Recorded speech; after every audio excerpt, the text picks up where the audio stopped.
Tú me dices cuándo empiezo. Ya O le indico. vas a No, saludar y eso, ¿no? arranco yo, profesor.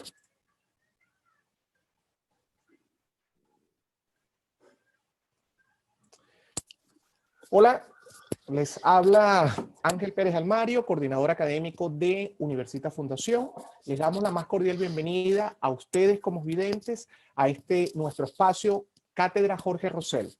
Estamos transmitiendo en vivo en paralelo, bien por intermedio del canal de YouTube Universitas Fundación y asimismo utilizando esta aplicación Zoom como aula virtual. Durante este tiempo obligado generado por el COVID-19 resulta imposible no reflexionar, no replantearnos y no establecer las verdaderas prioridades de nuestra vida.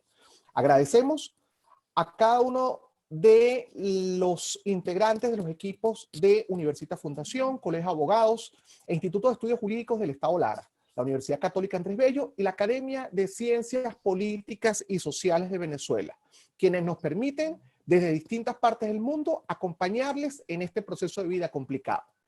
La Cátedra Jorge Rosell entiende la gravedad de este proceso para la humanidad. Solo desea que tu estadía en casa signifique un espacio de interacción y crecimiento en el área del derecho penal. Ya tenemos confirmado para el espacio del año 2020 en la Cátedra Jorge Rosell, en las próximas fechas, a los profesores Sergio Cuaresma, de Guatemala, Gabriela Guzzi, de Argentina, Javier Marcano, de Venezuela, José Malaguera, desde Venezuela, Eric Pérez Sarmiento, de Venezuela, y Nelson Troconis, de Venezuela. Evidentemente, la recomendación es que no te separes de cada uno de los miércoles 4 de la tarde para el disfrute académico de este espacio. A los fines de mantener una mejor interacción en el proceso de comunicación y realmente trascender a estos miércoles y con miras a aupar la verdadera formación del foro en Derecho Penal Comparado, les invitamos a su incorporación en los grupos Telegram. Es la mejor manera de mantenernos conectados. Es la mejor manera de mantener la dinámica sobre la programación de las videoconferencias, no solamente de la Cátedra Jorge Rosell, sino también aquellas que de alguna manera en alianzas con UCAT, con el aula, aquellas generadas con el aula Brever Caribe, realmente podamos mantener la verdadera información. ¿Cómo nos unimos?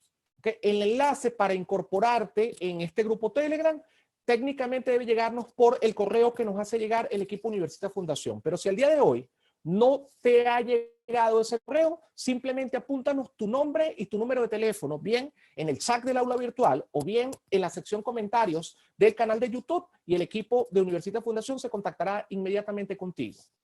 Las instituciones involucradas en este proyecto académico, realmente nosotros creemos que estamos cumpliendo con nuestro grano de arena en este proceso de crecimiento. Sin embargo, la única manera de saber si las temáticas resultan asertivas, resultan lo suficientemente críticas para el proceso de crecimiento profesional, es que tú nos los hagas saber por intermedio de las historias del Instagram, las encuestas establecidas por el Instagram de Universitas Fundación o por la fanpage de Universitas Fundación. Realmente eres tú quien nos debe determinar cuál es el camino que debemos seguir o guiarnos. La temática de disertar el día de hoy son los juicios de Nuremberg y el derecho penal internacional, así como la importancia para Venezuela. El disertante del día de hoy es el profesor Fernando Fernández desde Venezuela. El alcance de dicha ponencia presenta el siguiente enfoque. En principio, el profesor Fernández establecerá una semblanza del juicio a los jerarcas y entidades delincuentes, como por ejemplo la Gestapo. Asimismo, cómo se han desarrollado los juicios a los médicos, empresarios, a los juristas, entre otros, a las empresas y los juicios de Frankfurt, los crímenes de Auschwitz. Por último, los juicios actuales a criminales y cómplices, como por ejemplo el caso Eichmann en Israel y la jurisdicción universal. En tercer aspecto, analizará el alcance de la Corte Penal Internacional y concluirá sobre la situación de Venezuela desde la perspectiva del derecho penal internacional. Nuestro disertante del día de hoy, el profesor Fernando Fernández, es abogado con clara orientación en derecho penal, ha sido conferencista y profesor invitado de diversas universidades referentes de Venezuela y extranjeras. Actualmente es profesor de la Cátedra de Derecho Penal Internacional de la Universidad Central de Venezuela y la UMA. en pre y posgrado. Asimismo, se ha proyectado su crecimiento académico como investigador, consultor o perito, y ha sido autor de diversos libros, entre los cuales ha resaltado el libro de genocidio y otros crímenes atroces, así como 13 títulos publicados, más de 40 monografías publicadas en revistas profesionales y libros colectivos en el área del derecho penal y criminología. Realmente un académico. Antes de concederle el derecho de palabra al profesor Fernández, deseamos establecer cuáles van a ser las pautas bajo las cuales se va a rectorear la fase de preguntas y respuestas. En principio es muy importante para nosotros tu participación. Sin embargo, entendemos que dentro de la sección cada uno tiene un espacio concentrado para su participación. El primer bloque realmente está destinado a la concentración de nuestro disertante, con lo cual agradecemos que cualquier incorporación de cualquier participante, apaguemos nuestro micrófono o mantengámoslo cerrado mientras el profesor Fernández desarrolla su ponencia. En segundo, deseamos tu participación completamente consecuente, pero esta participación impretermitiblemente debe ser de manera escrita en la sección chat del aula virtual o bien en la sección comentarios de YouTube. Por lo menos deseamos que establezcas un comentario o una pregunta sobre la ponencia que hoy se está desarrollando y deseamos que todos participen, con lo cual por lo menos una participación o un comentario por participante. No olvides que debes indicarnos cuál es el nombre y el país desde el cual te interconectas con nosotros. Y por último, si el canal bajo el cual te estás entrelazando a esta transmisión es el canal de YouTube Universitas Fundación, no olvides darle me gusta si realmente la ponencia llena completamente tus expectativas. Sin más demora, le concedemos la palabra al profesor Fernández, sin antes transmitirle que es un honor para la Cátedra Jorge Rosell contar con su participación y sobre una temática completamente asertiva, sobre todo para Venezuela. Asimismo, hacemos de su conocimiento que tenemos la participación como vidente de ponentes de la Cátedra Jorge Rosell, como el profesor Sergio Brown, como el profesor Pedro Rondón Haas, que se encuentra también en esta interacción, y otros que posiblemente se van a ir conectando. Profesor Fernando, también se encuentra el profesor Ángel Serpa y el profesor Jorge Rosell. Profesor, necesitamos que active su micrófono para poder escucharlo. Gracias. Muchísimas gracias. Estoy probando a ver si ya estoy conectado. ¿Me oyen? Sí, profesor, Sí. lo escuchamos atentamente. Bueno, uno siempre comienza este tipo de actividades diciendo que es un honor, que es un privilegio, que es un placer. Es todo eso, pero además me siento muy emocionado de tener como oyentes a tan destacadas personas, personalidades, maestros, que han generado jurisprudencia, que han generado conocimiento, saber y que han iluminado también con sus conceptos, con su práctica, con su modelaje a muchas generaciones. Y quiero enviar un saludo muy especial al doctor Jorge Rosell, a quien debemos su nombre en esta iniciativa, pero también a Sergio Brown, a quien no saludaba desde hace muchos años y me alegra tanto esta cercanía, que es una cercanía espiritual, una cercanía intelectual. Bueno, honrado y emocionado, vamos a comenzar para aprovechar el cortísimo tiempo que tenemos para hablar de un tema tan complejo, tan denso y tan extenso, como es, digamos, el nacimiento del derecho penal internacional, el nacimiento formal, y sobre todo algunos de sus antecedentes para aterrizar en esto que se llama la Corte Penal Internacional y hacer una muy breve referencia al tema del examen preliminar sobre la situación de Venezuela, ¿no? Entonces, el derecho penal internacional ha tenido un largo camino, un camino además tortuoso. Se ha nutrido de múltiples fuentes, principalmente del derecho penal interno. No olvidemos algunas normas del Código Penal que hablan de la extraterritorialidad, de aquellos delitos que afectan a la humanidad en el mar, en el alta mar. Pero también tenemos el tema de la prohibición de la pena de muerte, que es un asunto con lo cual Venezuela dio luz al mundo. Hoy en día, no solamente el Estatuto de Roma no contempla la pena de muerte, sino que es una penalidad, una sanción que está en vías de extinción. En muchos países, inclusive, aunque esté vigente, no se aplica. Hay una especie de reserva para ese tema, ¿no? Entonces, digamos, hay un camino muy largo, desde el siglo XIX sobre todo, y hay dos autores que me parece muy interesante mencionar, entre otros. Creo que son claves. Uno es Kant, que habló de la paz perpetua, y los métodos jurídicos para conseguir la paz entre las naciones. Él fue mucho más allá que Hugo Grocio y puso pues la idea de un gobierno mundial, una gobernanza, una idea, digamos, de generar universalmente pautas de buena conducta basadas en sus eternas premisas de los imperativos categóricos y de los deberes, ¿no? Pero también eso ha sido, digamos, seguido, profundizado y aumentado con el mensaje de Kelsen, ¿no? Quien en un libro poco conocido, el libro más conocido de él, por supuesto, tiene que ver con la teoría pura del derecho y otros más, sobre el derecho como mecanismo para resolver los problemas entre los seres humanos, pero también, y sobre todo el Estado, también escribió algo en Derecho Internacional en un libro llamado La paz por el medio del derecho, ¿no? O por medio del derecho. Eso, digamos, da una pauta muy interesante y está en la raíz misma de la formación primero de la Sociedad de las Naciones en 1919, pero luego en 1945, cuando fracasa la Sociedad de las Naciones debido al acontecimiento tan terrible de la Segunda Guerra Mundial, se instaura pues el proceso para crear las Naciones Unidas, y dentro del seno de las Naciones Unidas se crean dos instancias judiciales muy importantes que apuntan hacia ese camino, ¿no? En primer lugar, la Corte Internacional de Justicia, que nos ilumina con sus sentencias, con sus fallos, pero también con sus opiniones consultivas. Y, por supuesto, lo que más nos interesa a nosotros en este corto tiempo que vamos a hablar, que es la Corte Penal Internacional. Entonces, eso, digamos, hay mucho que decir, pero el tiempo es corto, y para abreviar, digamos, ese es el contexto en el cual figura la Corte Penal Internacional. ¿Y por qué es importante para Venezuela? Bueno, sumamente importante.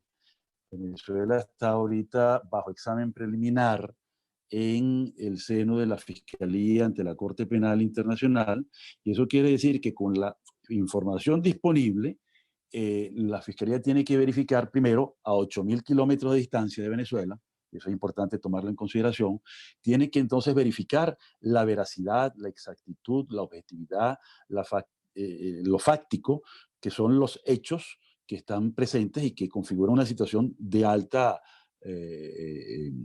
peligrosidad para los derechos humanos, y el señalamiento de que hay eventuales crímenes, ¿no? Esa es la primera etapa del examen preliminar. La segunda etapa es la de verificación de si esos hechos constituyen o no alguno de los crímenes que se mencionan en el Estatuto de Roma, y está mencionado nada más y nada menos que varios crímenes de lesa humanidad. Se menciona el asesinato, se menciona el crimen de encarcelación, el crimen de tortura, el crimen de abusos sexuales y el crimen de persecución y desaparición forzada. Entonces, eso se dice así, que eso es lo que está figurando, porque es lo que apuntaron los estados partes que llevaron el caso ante el seno de la Fiscalía, y con base pues en un documento de la OEA, también un instrumento muy interesante. No vamos a desviarnos para hablar de la OEA, pero forma parte de toda esa visión kelseniana pues de la paz por medio del derecho. Es decir, claro que uno pudiera pensar, pero eso es sumamente lento, que el derecho vaya configurándose, haciéndose, para generar las pautas y los cauces por los cuales se van a conducir los estados y se va a conducir la sociedad global. Sí, pero es que la otra alternativa es una dictadura mundial. Ya pasamos por las etapas terribles de la Guerra Fría, en las cuales había, digamos, una dictadura muy férrea, que se llamaba, lo que estaba detrás del muro de Berlín, hacia la Unión Soviética y todos los países que dominaba, y bueno, el mundo democrático que estaba en conflicto, pues, ¿no? Ya sabemos lo que es una dictadura que abarque a varios países, y habría que imaginar cómo sería si eso ocurre en el mundo entero. Por eso el mecanismo jurídico, las instancias legales, los medios judiciales, la documentación de los hechos es lo más importante, y hacia eso apuntamos con la Corte Penal Internacional. Entonces, bueno, de los antecedentes de la Corte Penal Internacional, ya en el plano netamente legal, tenemos que mencionar, como siempre debe hacerse, el Tratado de Versalles, que en el artículo 1, nada más y nada menos que crea la Sociedad de las Naciones, que como ya dijimos anteriormente, fracasó porque no pudo impedir que hubiese una segunda guerra. Entonces, el Tratado de Versalles puso fin a la Primera Guerra Mundial, crea la Sociedad de las Naciones, que era el antecedente inmediato de la ONU, y ordena que se procese al Kaiser Guillermo de Prusia, emperador de Alemania y rey de Prusia, quien finalmente se asila en el reino de los Países Bajos y evade la acción de la justicia y es protegido y no se le permitió pues, a la comunidad internacional enjuiciarlo por varios de los crímenes. Se mencionan varios. Hay que decir que no fue el único que pudo haber cometido crímenes. Ahí todas las partes contendoras pudieron haber cometido crímenes. Pero él se le señalaba, por ejemplo, el tema del uso del gas clorado, un uso que evadía además las normas y las condiciones de la Haya sobre el uso de las armas químicas. Y como quiera que buscó, digamos, el huequito de la ley, el huequito del tratado, para irse por ahí, se consideró pues una actividad totalmente criminal. ¿Cuál era el huequito? Bueno, que no se podía lanzar ningún elemento químico por vía de armas, por vía de cañones, por vía de fusiles, etcétera, o de tipo proyectil, y por esa razón utilizaron fue la fuerza del viento. Pero con el hecho paradójico que el viento se les devolvió y hubo intoxicados del área alemana, ¿no? Y también hubo intoxicados del mundo civil, porque el problema de las guerras como mal mayor entre las relaciones entre los estados es que termina afectando más a los civiles que a los soldados. Y de los soldados, a los que más afecta son los prisioneros, los que están en una situación de minusvalía. Por esa razón, entonces, empiezan a surgir una cantidad de discusiones acerca de la regularización de las guerras, acerca de cómo ponerle coto a la acción bélica para evitar males mayores, y sin embargo eso nunca se ha logrado totalmente. Siempre hay mecanismos para evadir las normas y por eso el derecho tiene que ir avanzando con mayor rapidez para poder sancionar esos hechos letales, ¿no? Entonces, el Tratado de Versalles, de otra parte, no evitó que Alemania se rearmara, no evitó el ascenso de Hitler, tampoco la Constitución de Weimar lo evitó, y más bien utilizó los mecanismos democráticos para acceder al poder. Y así, bueno, se generó toda la Segunda Guerra Mundial con todas las cosas que conocemos. Ya en el año 41 se ordena la solución final, empieza la matanza de judíos, también la matanza industrial de gitanos, de homosexuales, de socialdemócratas, de comunistas, de polacos, de rusos, en fin, de una cantidad de personas en cautiverio que primero trabajaban cruelmente hasta la extenuación y la muerte, y los que no eran aptos para el trabajo eran simplemente asesinados. Primero con fusiles, lo cual fue considerado muy grave y perjudicial para la salud mental de los propios soldados alemanes, imagínense ustedes lo que eso significa, y luego fue, digamos, modernizado y utilizada la industria para envenenarlos con gas carbono, producto de motores encendidos, motores diésel que se encendían en establecimientos muy cerrados. Autobuses primero y luego unos, eh, unos dispositivos tipo camionetas van, un poquito más amplios, pero totalmente cerrados y envenenados con gas carbono. Pero tardaba mucho en morir el contingente humano que introducían ahí, por eso inventaron lo del uso del pesticida Ciclón B, fabricado por la empresa IG Farben, que luego fue enjuiciada y tuvo condena. Inclusive muchos de sus altos directivos que conocían el uso impropio del Ciclón B fueron enjuiciados y condenados, ¿no? Bueno, entonces para abreviar un poquito, tenemos el Tratado de Versalles, como ya lo comentamos, y nace finalmente con los juicios de Nuremberg, previo al Estatuto de Nuremberg, la posibilidad de enjuiciar a estos criminales, ¿no? Ahí, digamos, es un hito importantísimo porque es el primer tribunal internacional, fue un tribunal militar, que fue creado por las tres potencias que lucharon contra, las cuatro, eran Estados Unidos, Reino Unido, Francia y Rusia, Unión Soviética en ese entonces, ¿no? Quienes de acuerdo crearon pues ese estatuto. Venezuela luego lo suscribió, por cierto. Venezuela es firmante del Estatuto de Nuremberg. Pero entonces se crean las premisas bajo las cuales se va a enjuiciar a las personas, con mucha discusión, por supuesto, acerca de si había legitimidad para hacerlo, porque eran los vencedores. Otro debate que se estableció fue de si había o no tipicidad y si violaba el principio de legalidad. Debates muy, muy válidos para el derecho continental europeo, que es el nuestro, pero que no así valía para el derecho anglosajón, donde cosas como el jus cogens y criterios como el precedente, el case law, eran predominantes y en cierta medida pues tuvo algún tipo de encaje. Lo cierto es que todavía se discute eso y es tema de mucho debate. Sin embargo, y viéndolo positivamente, el valor agregado del aprendizaje para todos nosotros es que sirvió para que Alemania pudiera tener una transición a la democracia. Y vemos el resultado hoy día, incluso en temas como el coronavirus y la forma en que ha ido enfrentando la pandemia, ¿no? ¿Por qué? Porque los aliados, y particularmente los americanos, Estados Unidos como país ocupante, crearon cuatro criterios para entonces emprender ese proceso de impedir que ocurriera luego de la Segunda Guerra lo mismo que ocurrió luego de la Primera Guerra, es decir, que Alemania se rearmó.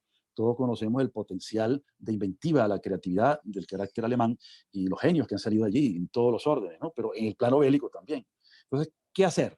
Se plantearon 4 actividades. Desnazificación, que es el tema ideológico, y por eso atacaron fuertemente el partido nazi, porque era la fuente ideológica. Las ideas letales surgían de allí. El estatuto del partido nazi, el NSDAP, no me pidan por favor la palabra en alemán, les digo las iniciales, pero el partido nazi, que es su apoco, pues la manera de decirlo brevemente. La desmilitarización, para impedir el rearme, la descentralización, por el tema dictatorial, concentrado todo el poder absoluto bajo la ley habilitante que obtuvo Hitler, y por último,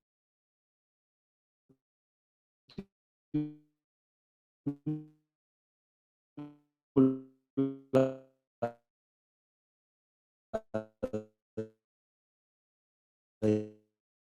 democratización. Es decir, sucesivamente. Los procesos judiciales se efectúan y se le hace una cantidad de imputaciones a los jerarcas, a los juristas, a los grupos criminales organizados, que fueron 3, el partido nazi, las SS y las Gestapo, que se prohibieron. Hubo otros grupos, pero donde se concretó la sentencia fue en prohibir y señalar luego en la legislación interna que tenía que penalizarse desde el punto de vista del derecho penal, y valga la redundancia, la conformación de organizaciones de esa naturaleza, ¿no?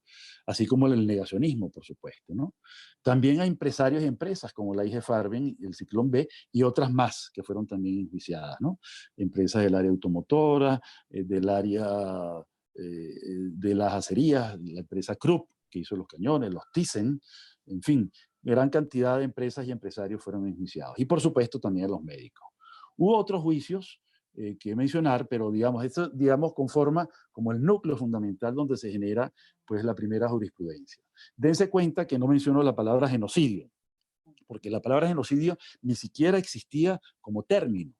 Eso fue creado por un jurista polaco muy importante, Rafael Lemkin, jurista judío polaco, quien creó esa palabra uniendo el término gen, de origen griego, con el término sidio, de origen latino, que significa matar a la estirpe, asesinar al clan, al núcleo, a la tribu, a la nación, desde el punto de vista consanguíneo.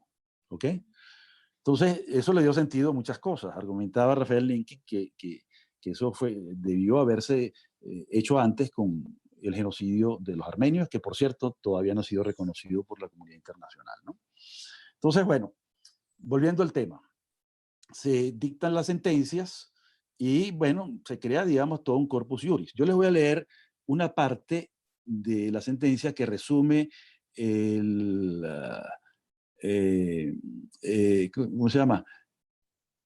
El Departamento de Derecho Internacional de las Naciones Unidas, que resume las sentencias de Nuremberg, para que vean ustedes lo importante de eso y qué vínculos pueden ustedes imaginar que tiene con el caso venezolano, ¿no? Dice así, el Tribunal de Nuremberg, punto 18 del documento, ¿verdad?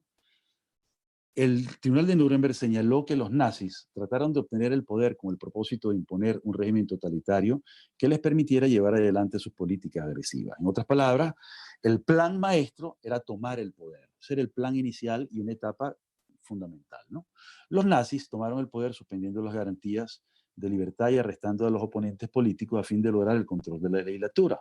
Entonces dice aquí textualmente, y una traducción de Naciones Unidas de lo que dijo Nuremberg, el gabinete de Hitler estaba ansioso por lograr que se sancionara una ley habilitante.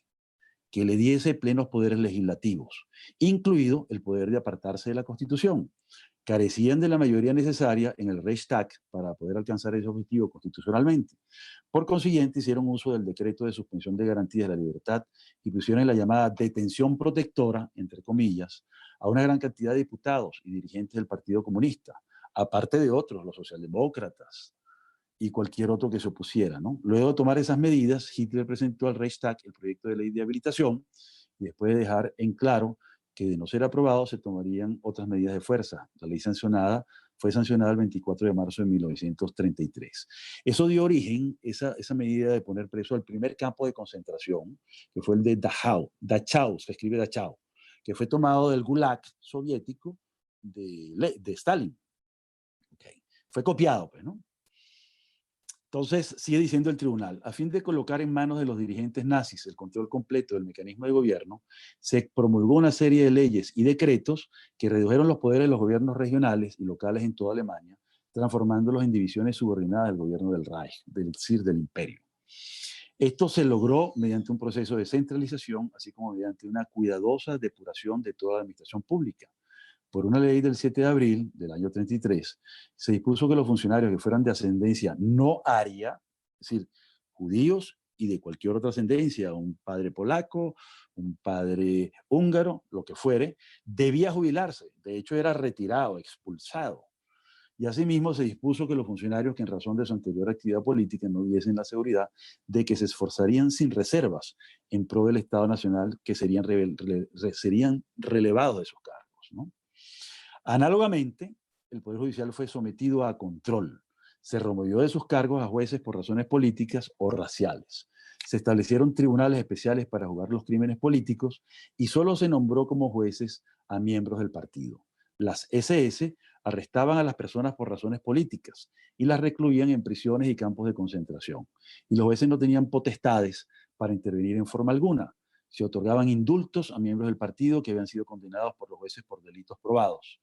En 1942, el gobierno envió cartas a los jueces, entre comillas, apunta el tribunal, ¿no? A todos los jueces alemanes impartiéndoles instrucciones acerca de las líneas generales, otra vez entrecomillado, a que debían ajustarse. Entonces, bueno, en realidad es mucho más largo, pero quería hacer un extracto nada más de la sentencia, y está la orden, por supuesto, del documento. En mis clases regulares, esto es materia de discusión, obviamente, ya con un semestre por delante uno puede profundizar aún más, ¿no? ¿Qué importancia tiene esto? Pues, ¿no? Bueno, en realidad se generó el precedente, que como les decía es muy importante, ya es un hecho, fue un hecho cumplido, pero naturalmente generó un acervo jurídico de mucha importancia, de mucha relevancia, que ilumina y se ve plasmado pues, en ese logro tan importante que es el Estatuto de Roma de la Corte Penal Internacional, pero también sirvió de base para lo que se llama la jurisdicción universal. Y esto es muy importante. El primer juicio de jurisdicción universal se hizo en Israel. Ellos contemplaron la posibilidad de que sus tribunales pudieran enjuiciar hechos ocurridos extraterritorialmente, incluso antes de la creación del Estado de Israel, que fue en el año 48. Entonces, con base en ello, es que se planifica, pues, la traída de Eichmann a Israel. Él vivía escondido, refugiado de mala forma, porque no era un refugio formal, sino que era un escondite, era realmente una guarida en Argentina, y como no había posibilidades de extraditarlo, debido a la familiaridad y al asilo que les había dado, que no es el asilo que nosotros conocemos, es decir, fue un refugio, fue un escondite de nazis, de criminales nazis, Argentina, producto pues de la cercanía intelectual e ideológica que tenía el argentino Juan Domingo Perón con los nazis, ¿no? Entonces estaba Eichmann, lo secuestran, violando la normativa internacional, pero también generando luego un juicio que fue muy bien documentado y por Hannah Arendt, otra filósofa muy importante, en sus trabajos para The New Yorker, y que se plasmó en un libro importantísimo, trascendente, que se llama La banalidad del mal, el proceso a Eichmann, a Adolf Eichmann. Entonces, bueno, podríamos hablar muchísimo de Adolf Eichmann, lo que significó, él fue el gran operador logístico. Él no mató a nadie, él no hizo nada en contra de nadie en particular, sino que mandó a todos al suplicio. mandó a todos a la hoguera, a los campos de exterminio y los campos de concentración. Él era la persona clave, era la tuerca más grande, la más gruesa, más importante de ese engranaje industrial que significó pues la Shoah para los judíos y el holocausto del pueblo gitano, en fin, los homosexuales, los impedidos, los ancianos, los niños, etcétera, etcétera, ¿no? Luego, los juicios de Frankfurt son muy importantes. Y aquí hay una respuesta para que siempre critican el juicio de Nuremberg. ¿Qué habría pasado si se hubiera juzgado a los criminales nazis con las leyes alemanas y hubiera sido juzgado por jueces alemanes? Bueno, habría pasado algo peor que lo que ocurrió en Frankfurt. En el año de 1963 es cuando, casi 10 años luego de los tribunales de Nuremberg, entonces, y por presión del fiscal Fritz Bauer, es cuando se realiza entonces, se materializa la posibilidad de enjuiciar con las leyes alemanas a criminales nazis. Y solo pudieron condenar a unas 6 o 7 personas. Imagínense ustedes lo que eso significó. Fue considerado un gran fracaso, a pesar de que fue un paso trascendente, ¿no? Porque había oposición. ¿Y por qué había oposición? Porque prácticamente toda la población de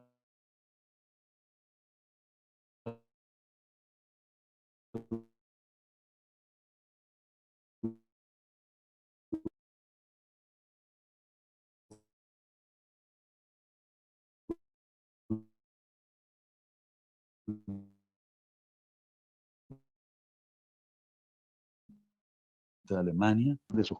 Entonces, nunca se rebelaron contra eso y por eso había una especie de complicidad general, universal, que impedía pues que hubiese los suficientes testimonios. Esos documentos hoy en día forman parte del Patrimonio de la Humanidad por la UNESCO, ¿no? Ya vamos a terminar, pero déjenme cerrar con el tema de los nuevos juicios, ¿no? Porque ha habido juicios ahorita en los años 2000 con unos ancianitos, ya personas muy, pero muy avanzadas en edad, pero que sus víctimas los reconocieron. El caso de John Demjanjuk, un ucraniano que estuvo en el campo de Sobibor y que fue muy cruel. Se le atribuyen varias decenas de miles de muertos y de torturados por sus propias manos, ¿no? También está el caso de Oscar Groening, y este caso es muy importante. Oscar Groening era el contador de Auschwitz. Él había sido testigo en los juicios principales de Auschwitz, porque él era quien llevaba la contabilidad de todo lo que se le despojaba a los judíos que iban a ser exterminados.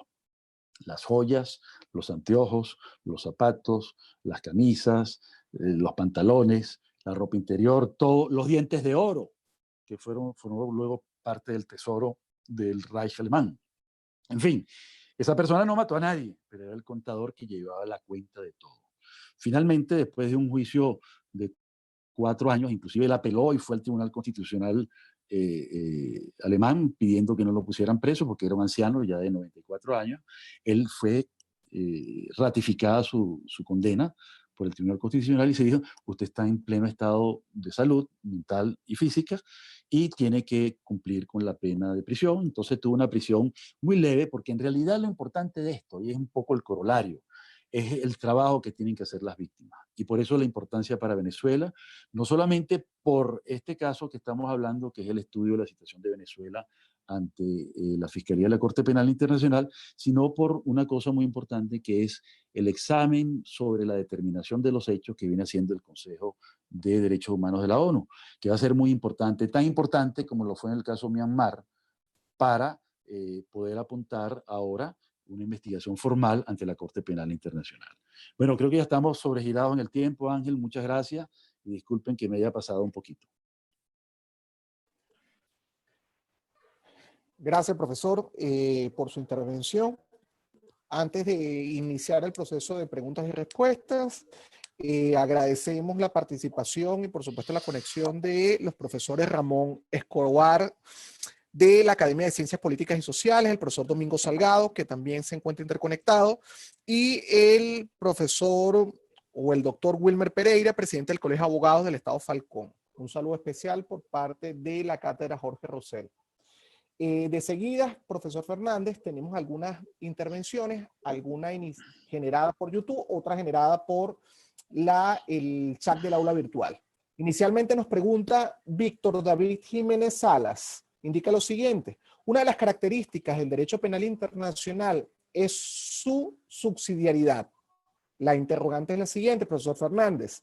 Entonces, ¿cuándo puede hacerse efectivo? ¿Cuáles son las causas o requisitos que deben producirse para que pueda aplicarse? ¿Su opinión, profesor?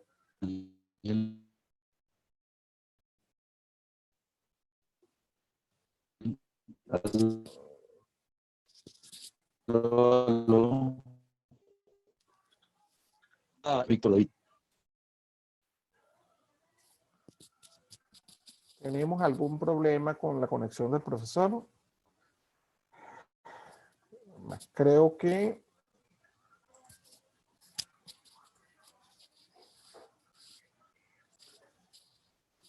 mientras se conecta, mientras el equipo intenta realizarle el proceso de interconexión, vamos a establecer algunos anuncios respecto a las próximas videoconferencias, siendo consistente con el compromiso de Universitas Fundación con este proceso de pandemia y de cuidado en casa. Anunciamos las siguientes conferencias.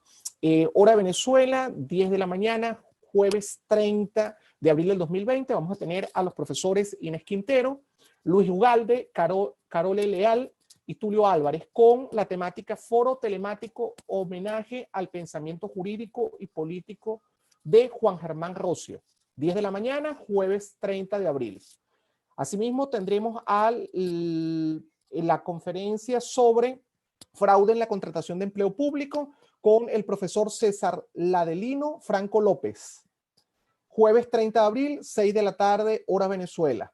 Videoconferencia del profesor Jonathan Montesinos con la temática El oficio del abogado en tiempos de COVID-19 para el día viernes 1 de mayo del 2020, hora 10 de la mañana, hora Venezuela. Asimismo, tenemos al profesor, la videoconferencia de los profesores Horacio Guido desde Suiza y Natán Elkin, España, Paul Cavalier desde Perú y Rorix Núñez desde Panamá, con la temática Derecho del Trabajo frente al COVID-19. Viernes 1 de mayo, hora 11 de la mañana, Venezuela. Posteriormente tendremos el día viernes 1 de mayo, hora 4 de la tarde o 4 p.m. horas Venezuela, a la profesora Nancy Tufino e Iván Campero con la temática Impacto del COVID-19 en las relaciones laborales, caso Bolivia. Vamos a revisar si tenemos ya al profesor. Profesor, indíquenos si nos escucha. Sí, perfecto. Ok. Profesor, le repito la pregunta que quedó en el aire. Nos indicaba por YouTube Víctor David Jiménez e indicaba lo siguiente. Una de las características del derecho penal internacional es su subsidiariedad. La interrogante es la siguiente. Entonces, ¿cuándo puede hacerse efectivo? ¿Cuáles son las causas o requisitos que deben producirse para que pueda aplicarse? ¿Su opinión, profesor? Bueno, muy bien la pregunta, porque en realidad apunta a un hecho central, ¿no? En realidad no estamos hablando de subsidiariedad en el caso de la Corte Penal Internacional, sino de complementariedad. Para entender la diferencia, hay que comparar la Corte Penal Internacional con el sistema interamericano. El sistema interamericano es subsidiario, es decir, tú solo puedes acceder a él si has cumplido con todas las etapas del sistema jurídico interno, es decir, si has agotado la vía interna y no puedes acceder a él antes de agotarla, salvo por algunas incidencias para algunas medidas de protección, por emergencia, etcétera, pero no puedes acceder ni a la comisión en el plano formal para llevar tu caso completo, ni mucho menos a la corte, porque se tiene que agotar la vía interna. Eso es, digamos, un hecho ya sumamente discutido y bastante bien sustentado. Ahora, la complementariedad es distinta, porque podría ocurrir, y es el caso de Venezuela, y por eso la importancia de esta pregunta, que actúe primero la Corte Penal Internacional que la instancia interna, porque en un estudio que acabamos de realizar, hemos llegado a la conclusión que Venezuela carece de forma absoluta de cualquier posibilidad de llegar a enjuiciar cualquiera de los hechos que han ocurrido en Venezuela durante los últimos 20 años por la insuficiencia de la legislación interna. En primer lugar, no se ha legislado para implementar el Estatuto de Roma y aun cuando se legislare ahorita, tendría que legislarse a futuro. Habría muchas dificultades para aplicarla retroactivamente, por razones obvias, ¿no?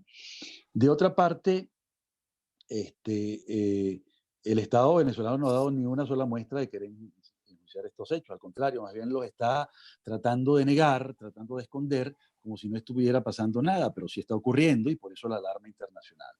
Entonces, para completar un poco la idea, la complementariedad se le llama también popularmente el efecto gatillo.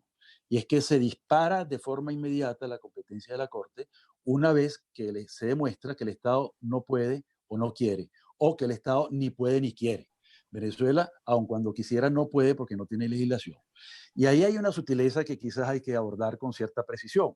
Porque si hay algunos delitos dentro del derecho penal común que pudieran tener alguna cercanía, pero ni siquiera el peor de todos esos delitos, que es el homicidio, se acerca a la magnitud, a la importancia que establece el Estatuto de Roma. Empecemos por la terminología. Mientras aquí se le llama delito de derecho común o delito común y va a ser juzgado por los tribunales ordinarios, el, en el Estatuto de Roma se llama asesinato y se le denomina crimen. Esto ha dado pie a muchas discusiones, si es crimen o es delito, bueno, pero es categóricamente importante que se le considere crimen porque da una connotación adicional al hecho delictivo, al hecho punible, pues, ¿no? Siendo que Venezuela divide entre delitos y faltas sus tipologías legales, pero el estatuto divide en crímenes y delitos sus tipologías legales. Crímenes para aquellos que tienen trascendencia internacional y delitos para aquellos hechos atentatorios contra la incolumidad de la justicia. Por ejemplo, atacar a un testigo, obstruir la circulación de un perito, amenazar a un juez, rendir falsos testimonios. Esos son los delitos que están tipificados en el Estatuto de Roma. Bueno, bien, entonces yo creo que la idea entonces de subsidiariedad, como acabamos de decir anteriormente, se limita al sistema interamericano y aquí lo que se aplica es un sistema de complementariedad. Y allí justamente es donde está nuestro caso actualmente, ¿no? O va a estar pronto, ¿no? Estamos en el examen preliminar. El examen preliminar tiene 4 etapas. El estudio de la seriedad de la información, no nos olvidemos, estamos a 8.000 kilómetros de distancia, no hay mediación, no hay capacidad para trasladarse, no hay capacidad para llamar testigos, ni víctimas, ni interrogar a nadie, ni dictar medidas, porque es como una especie de fase inquisitiva, pero no tiene ese nombre, sino se llama etapa examen preliminar. Entonces hay que verificar la veracidad de la información, luego viene el estudio de la jurisdicción, esto es estudiar la competencia material, la competencia territorial, la competencia personal y la competencia por la materia, para saber si esos hechos que ya se han identificado y que se consideran ciertos, objetivamente indubitables, corresponden o no a las categorías jurídicas. Es un ejercicio de subsunción, como hacemos y decimos los abogados, ¿no? Si se logra traspasar esa etapa, habida cuenta que hay una maniobra distractiva con este asunto, que es la remisión que hizo el gobierno de Venezuela del caso de las sanciones internacionales, poco para poner las cosas, enredar el asunto, pues, en mi opinión, ¿no? Yo leí el documento y en algún momento se puede hablar en detalle de ese documento, porque el documento es público, ¿no? Y creo que lo que buscan es eso, hacer ver que la situación de la emergencia humanitaria que hay en Venezuela y todo el problema de desnutrición, todas estas cosas se deben a las sanciones internacionales. Y eso se puede demostrar que no es así. Desde el año 2008 estamos padeciendo una enorme inflación del 30%, inclusive en el 2008 ya le habían quitado 3 ceros al bolívar, de tal manera que la vida económica en cualquier parte del país era prácticamente imposible, lo que uno ganaba no alcanzaba para nada, ya había un empobrecimiento de la población. Es decir, volvimos al estado prácticamente de naturaleza, de supervivencia casi que desde el 2008. Hoy estamos en el estado de mucha mayor crudeza, por supuesto. Por eso hay más de 5 millones de personas que se han ido del país.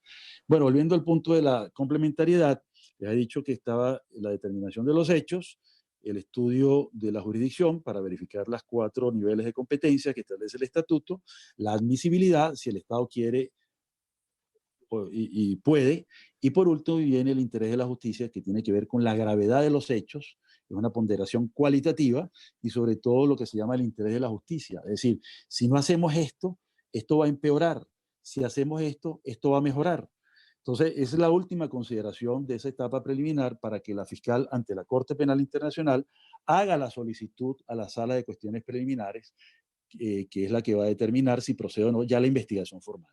Cuando se abre la investigación formal, procede como un tribunal ya de control, la Sala de Cuestiones Preliminares, porque entonces puede permitirse a la fiscal realizar investigaciones, trasladarse al sitio o a sitios cercanos, ir a Colombia, zonas del Caribe, en fin, donde quiera que haya alguna víctima que ella tenga interés en interrogar, puede dictar algún tipo de medidas, puede pedir, inclusive puede haber hasta medidas de captura, en caso de que una de las personas que han sido individualizadas, que es un hecho también muy importante en esa etapa, como posibles o hipotéticos culpables, pueda ser citada y si no acude, bueno, se ordena la detención.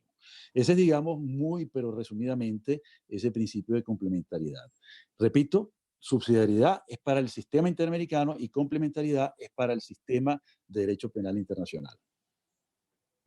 Gracias, profesor. Antes de continuar con la siguiente pregunta, quisiéramos que colocara su teléfono o su tablet de manera horizontal para que podamos verle la pantalla.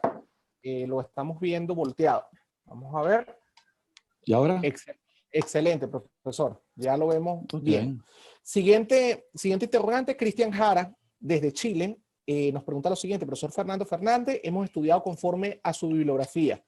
Qué buena escogencia para la cátedra Jorge Rosell. Indica lo siguiente. Se acusa a los juicios de Nuremberg de realizarse violando principios del debido proceso. ¿Hasta dónde es verdad ello? ¿Su opinión, profesor? Puedes repetirla porque se fue el audio. ¿Sí? Se acusa a los juicios de Nuremberg de realizarse violando los principios del debido proceso. ¿Hasta dónde es verdad ello? Muy bien. La persona es de Chile, de apellido Jara. Sí.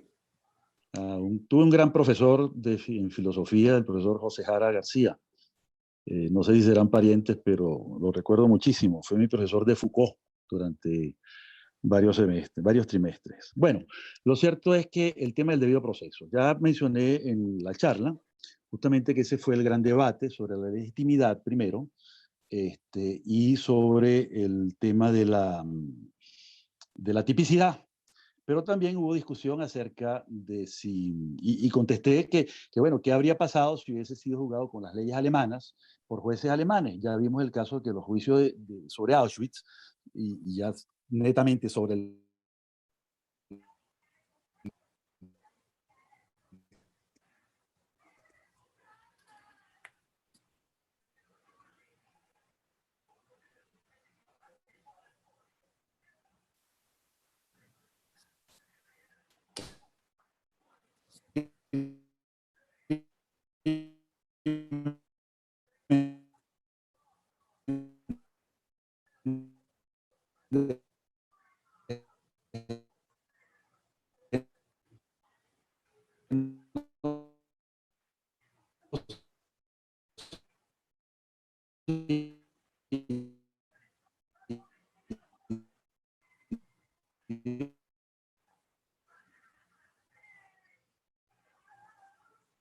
Creo que volvimos a tener problemas técnicos con el profesor Fernando.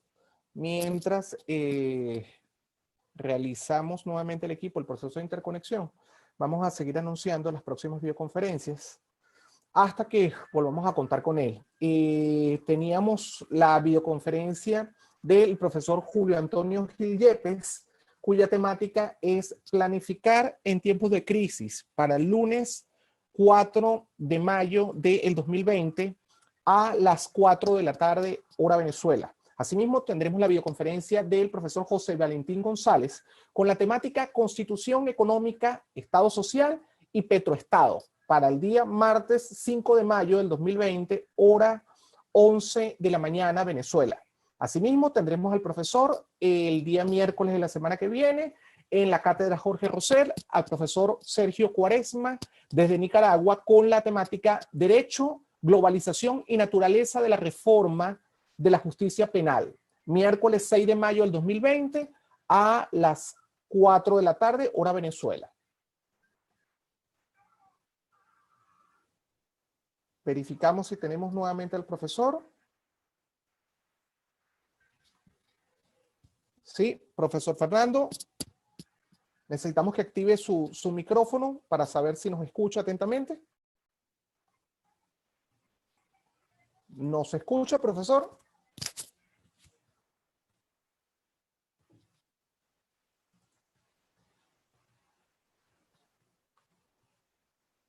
¿Está? Sí. Requerimos solamente que active su micrófono, profesor, para poderle escuchar.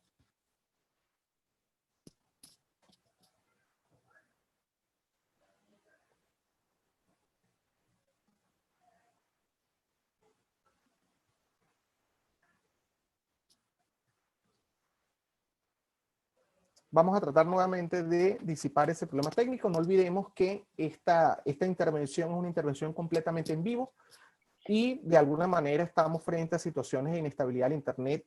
Profesor Fernando, ¿ya nos escucha? ¿Podemos escucharle?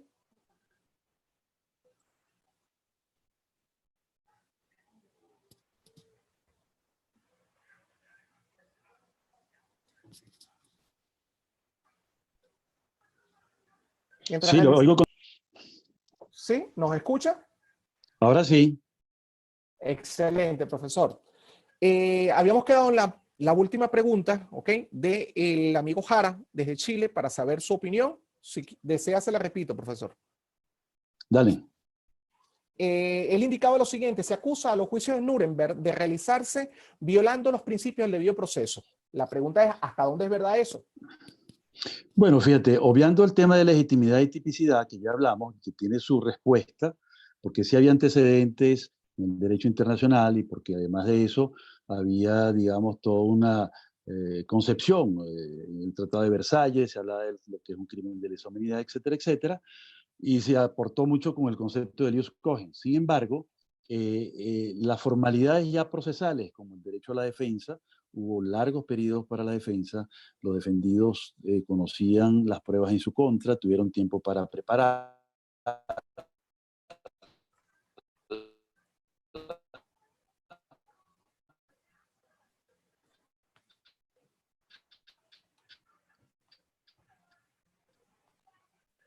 Tanto así que hasta encargado de la acusación del equipo de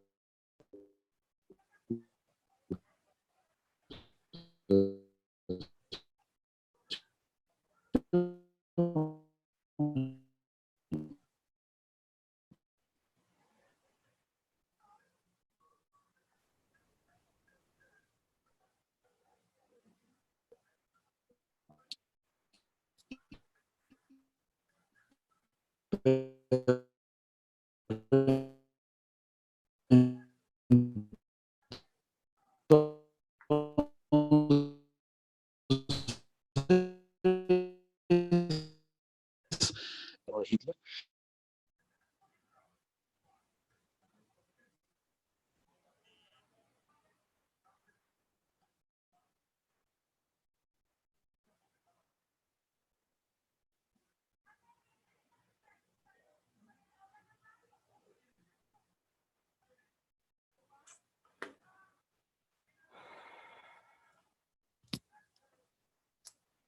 Volvimos nuevamente a perder al profesor Fernando Fernández. Vamos a realizar el proceso de interconexión. Sin embargo, seguimos de alguna manera con nuestro proceso de anuncios. Recientemente, en comienzo del 2020, se realizó un proceso por vía ejecutivo de modificaciones en cuanto a los aspectos tributarios.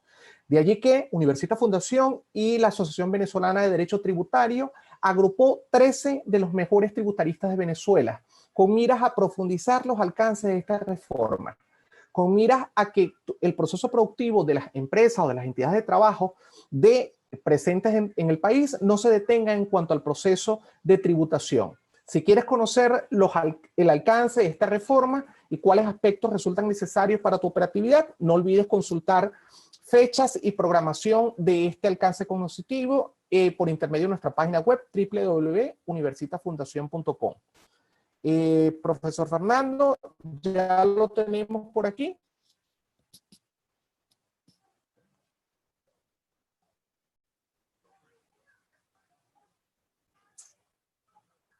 indíquenos, necesitamos que active su micrófono, profesor. ¿Ya lo tenemos? Ya. Bueno, decía que el debido proceso se respetó, al punto pues que hubo tiempo para la defensa.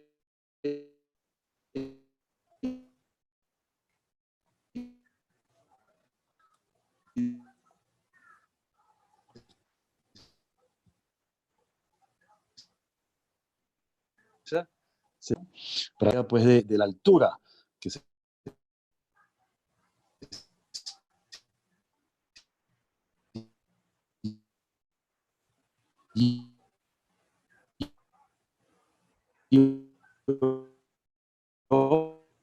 y se trató de dar. Si hubo señal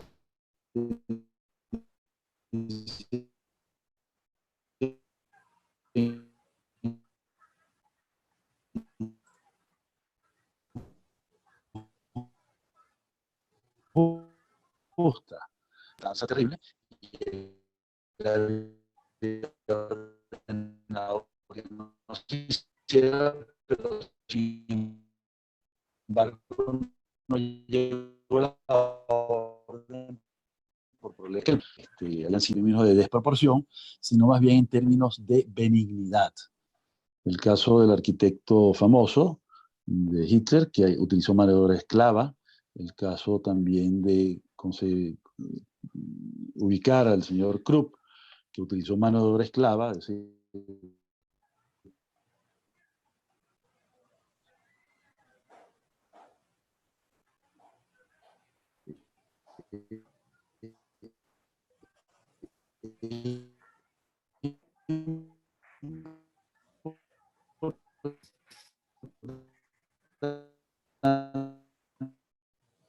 el concepto de análisis, que entiendan ese concepto de la esclavitud en términos del ejercicio de los atributos del derecho de propiedad de forma totalmente arbitraria e ilegal. Yo no sé si respondí. ¿Aló?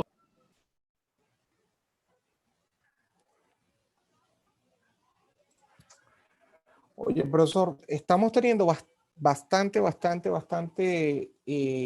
dificultad con respecto a su equipo móvil. Sin embargo, trataremos de hacer una última pregunta para ver si podemos lograrlo, sino ya para cerrar el proceso de preguntas y respuestas. De verdad que es una lástima.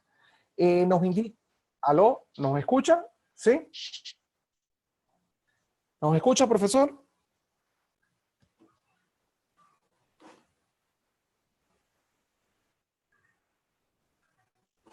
Próxima. Sí, ok.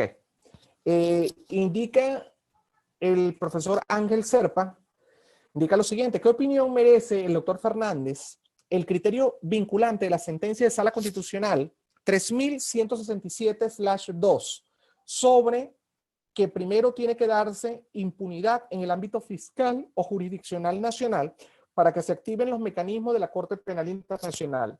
¿Su opinión? Y requerimos active el micrófono, profesor Fernando.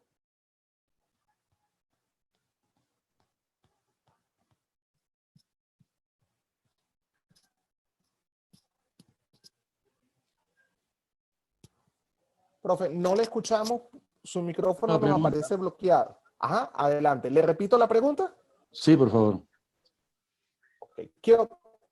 Indica el profesor Ángel Serpa lo siguiente: ¿qué opinión merece el doctor Fernández el criterio vinculante de la sentencia de Sala Constitucional 3167/2 sobre que primero tiene que darse impunidad en el ámbito fiscal o jurisdiccional nacional para que se activen los mecanismos de la Corte Penal Internacional? ¿Su opinión, profesor? Mira, yo creo que los mecanismos de la Corte Penal Internacional para que se activen tienen que ser los legislativos. Ese es el compromiso y eso es lo que está planteado en el Estatuto de Roma, ¿no? No hay legislación, no hay proyectos que estén ingresados formalmente. Yo formulé uno, pero lo entregué y está en calidad de anteproyecto, no ha sido admitido. Y creo que los tiempos, y es más, yo estoy de acuerdo con que no se discuta nada ahora, a los fines de no interferir con el proceso de estudio de la complementariedad, porque se podría dar a entender que se quiere dar una salida jurídica aquí en Venezuela, cuando quiera que no están dadas las condiciones, no hay legislación, repito, y bueno, por supuesto, ninguna de esas actividades podían prosperar. Hay una sentencia tanto de la Sala Constitucional como de la Sala de Casación Penal que habla acerca de los delitos de tráfico de drogas como crímenes de lesa humanidad. Eso no tiene la menor cabida, eso no tiene el menor sentido, eso no está previsto de forma expresa en el artículo 7 y en los ordinales del artículo 7, y lo que más se parece, que es una especie de aplicación por analogía, es la idea de sufrimiento mental y físico de las personas, ¿no? Pero el legislador de Naciones Unidas, cuando estaba pensando en eso, se refería a otro tipo de cosas. Se refería, por ejemplo, a desnutrición, se refería a falta de acceso a medicinas, otro tipo de cosas que no tienen que ver con el tráfico de drogas.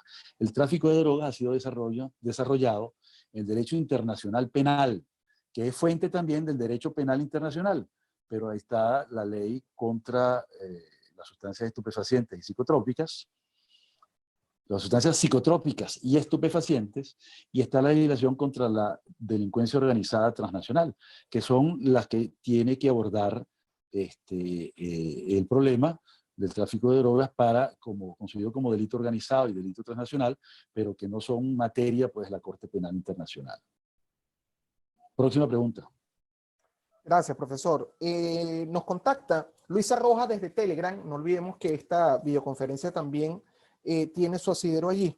E indica lo siguiente: apreciado doctor Fernando, le saluda la profesora Luisa Rojas de la Universidad del Zulia, Venezuela.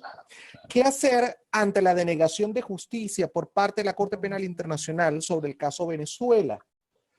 Su segundo interrogante es lo siguiente: de juzgar a Estados Unidos a los funcionarios venezolanos que están siendo solicitados por delitos de narcotráfico, ¿pudiera juzgarlo también por los delitos del Estatuto de Roma, por el principio de jurisdicción universal? ¿Su opinión, profesor?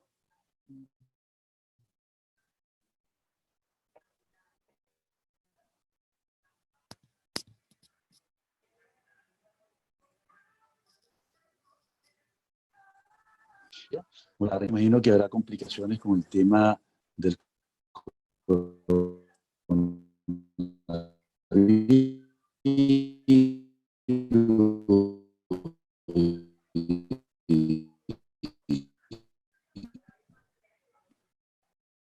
lógicamente de información y de todas partes. No nos olvidemos que el gobierno se está defendiendo, ¿no? Y está litigando, ojo, eso es muy importante tomarlo en consideración, y como se trata de una fase, digamos, un poco inquisitiva, no es el sistema inquisitivo que tuvimos nosotros, sino que de acuerdo con los establecimientos, lo establecido en el Estatuto de Roma, en el artículo 15,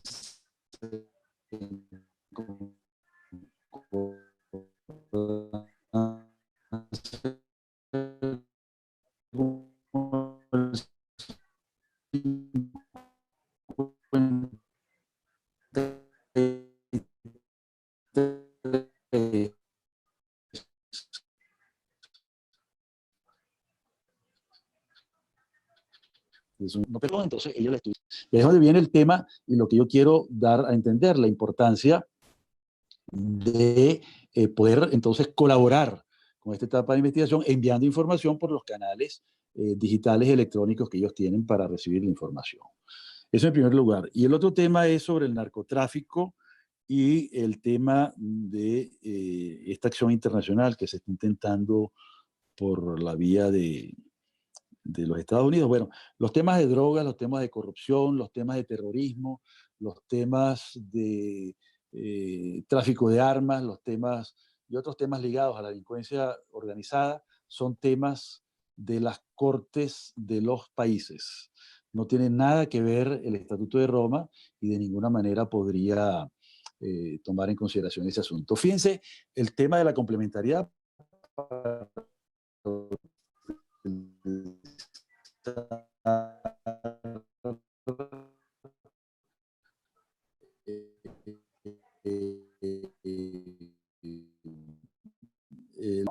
se inició en el año 2004.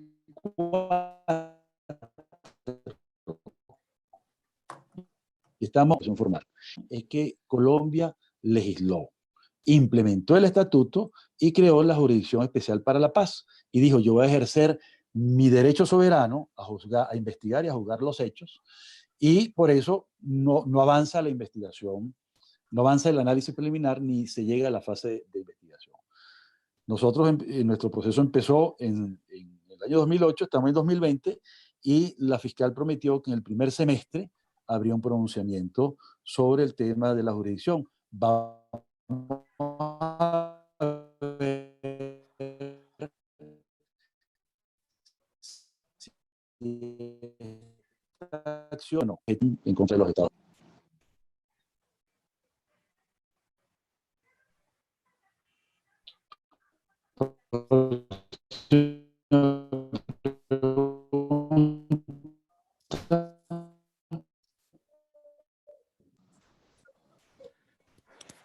Bueno, profesor, continuamos con ya con el proceso de fallas con respecto a la estabilidad del Internet. Sin embargo, lo entendemos, y por supuesto todas aquellas personas que estamos interconectados, bien por el canal de YouTube o bien por el canal de el aula virtual de Zoom, entendemos completamente lo correspondiente a la estabilidad. Vamos a tratar de alguna manera de tomar el historial de las preguntas que quedaron restando para de alguna forma hacérselas llegar. Sin embargo, ya vamos a entrar. Profesor Fernando.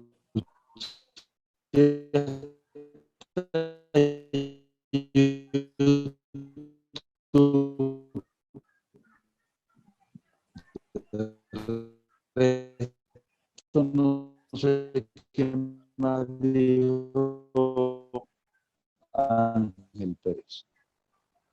Ok. Listo, profesor. Ya vamos a entrar en el proceso de cierre.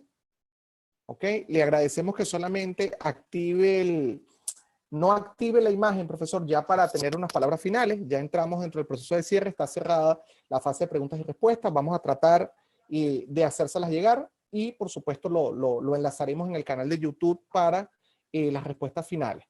Realmente para nosotros no solamente es un honor haber contado con la participación del profesor Fernando Fernández. Realmente lamentamos lo correspondiente a la fase de preguntas y respuestas con respecto a su intervención. Sin embargo, haremos de alguna manera llegar las respuestas respectivas.